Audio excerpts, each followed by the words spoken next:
Salam jemaat Tuhan, tanpa terasa kita sudah berada di minggu yang keempat di bulan Januari ini. Saya percaya perjalanan kita ditolong Tuhan dan diberkati Tuhan. Saya juga percaya kehidupan rohani kita semakin hari semakin menuju kesehatan yang sempurna. Dan doa saya, semua Bapak Ibu dimanapun berada, diberkati Tuhan dan terus bertumbuh dalam kedewasaan iman. Minggu yang keempat ini, tema firman Tuhan adalah memperbaiki mezbah doa. Memperbaiki mezbah doa. Mari kita baca Matius pasal yang ke-6 ayat 5 dan 6 dikatakan demikian. Dan apabila kamu berdoa, janganlah berdoa seperti orang munafik. Mereka suka mengucapkan doanya dengan berdiri di rumah-rumah ibadat dan pada tikungan jalan raya supaya mereka dilihat orang. Aku berkata kepadamu, sungguhnya mereka sudah mendapat upahnya. Tetapi jika engkau berdoa, masuklah ke dalam kamarmu, tutuplah pintu dan berdoalah kepada Bapamu yang ada di tempat yang tersembunyi, maka Bapamu yang melihat tersembunyi akan membalasnya kepadamu. Salah satu tanda kesehatan rohani dari orang-orang percaya adalah ketika mereka memiliki mezbah doa. Mezbah adalah sesuatu yang sangat penting dimaknai oleh anak-anak Tuhan. Mezbah itu adalah merupakan pengorbanan. Mezbah merupakan saudara sekalian tempat tersembunyi di mana kita berhubungan atau berrelasi dengan Tuhan, keintiman kita melalui doa, pujian, dan penyembahan. Dan mezbah biasanya adalah sesuatu yang kita persembahkan kepada Tuhan. Maka di mezbah saudara sekalian perlu kita mempelajari bagaimana cara memperbaikinya. Mezbah bukanlah satu panggung di mana kita mempertontonkan kehidupan rohani kepada banyak orang. Tapi mezbah adalah sebuah kesungguhan pribadi masing-masing untuk terus berkomunikasi dengan Tuhan, memuji Tuhan, menyembah Tuhan lewat seluruh kehidupannya.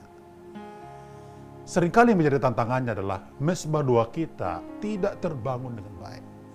Kita mungkin bisa berdoa saudara sekalian, tetapi mezbah doa kita saudara-saudara sekalian tidak terbangun. Padahal ketika orang membangun mezbah, bahkan memperbaiki mezbah doa mereka, itulah yang membuat mereka semakin hari semakin sehat secara rohani.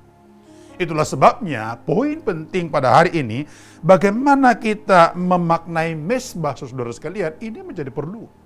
4 hal sederhana. Yang pertama, mezbah bukan panggung pertunjukan.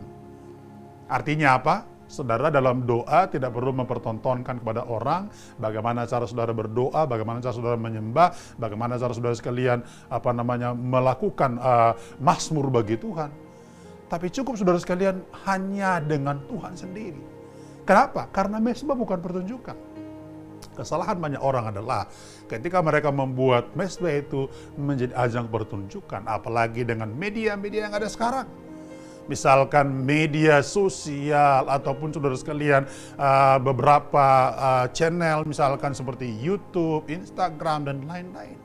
Memang ada baiknya saudara sekalian, tetapi hati-hati, motivasi kita harus terjaga dengan baik. Yang kedua, mezbah adalah bukan keterampilan meramu doa dan juga permohonan. Hal-hal yang sangat penting saudara sekalian perlu kita pahami bersama-sama. Mezbah doa kita saudara sekalian bukanlah kalimat-kalimat lantunan yang terus memohon kepada Tuhan dengan kalimat-kalimat syair yang bagus, tetapi sebetulnya adalah lebih kepada relasi kita dengan Tuhan. Saya sangat berdoa supaya di tahun ini Bapak dan Ibu semuanya mulai belajar memperbaiki mezbah doa kita di depan Tuhan. Kenapa? Karena mezbah adalah tempat di mana kita saudara sekalian membangun keintiman kepada Tuhan lewat doa, pujian, penyembahan, bahkan juga perenungan firman Tuhan. Yang ketiga saudara sekalian, mezbah haruslah sesuai dengan kehendak Tuhan. Kalau saudara membaca di dalam pasal yang ke-6 ayat 9 sampai dengan ayat yang ke-13, maka di ayat 9 dikatakan, karena itu berdoalah demikian, Bapa kami yang di sorga, dikuduskanlah namamu, datang kerajaanmu, jadi kehendakmu di bumi seperti di sorga. Berilah kami pada hari makanan kami secukupnya, dan ampunilah kami akan kesalahan kami, seperti kami juga mengampuni orang yang bersalah kepada kami. Dan jangan membawa kami ke dalam pencobaan, tapi lepaskanlah kami daripada yang jahat. Inilah formula daripada mezbah doa kita di depan Tuhan, harus sesuai dengan kehendak Tuhan. Artinya apa? Jika Bapak dan Ibu berdoa kapanpun dan dimanapun, saudara harus berkata, Bapa kami yang di sorga, dikuduskanlah namamu. ada satu intisari di sana, kita memuliakan Tuhan, mengagungkan Tuhan, menyembah Tuhan. Sehingga mesbah doa kita bukan tertuju kepada kita, tetapi tertuju kepada Tuhan. Yang keempat, yang terakhir adalah mesbah harus menghadirkan kerajaan Allah. Dalam ayat firman Tuhan dikatakan tadi, Bapa kami yang di sorga, dikuduskanlah namamu, datanglah kerajaanmu, jadilah kehendakmu. Saudara, ketika membangun mesbah doa di rumah masing-masing, atau sudah secara pribadi maupun secara keluarga, saya ingin mengatakan kepada kita bagian ini, harus menghadirkan kerajaan sorga. Artinya apa? Kerajaan sorga harus nyata di tengah-tengah mesbah doa yang kita bangun. Kalau semua ini kita lakukan, saya sangat yakin saudara dan saya akan memiliki kesehatan rohani yang luar biasa, karena mesbah doa kita perbaiki di hadapan Tuhan. Selamat hari Minggu, Tuhan Yesus memberkati.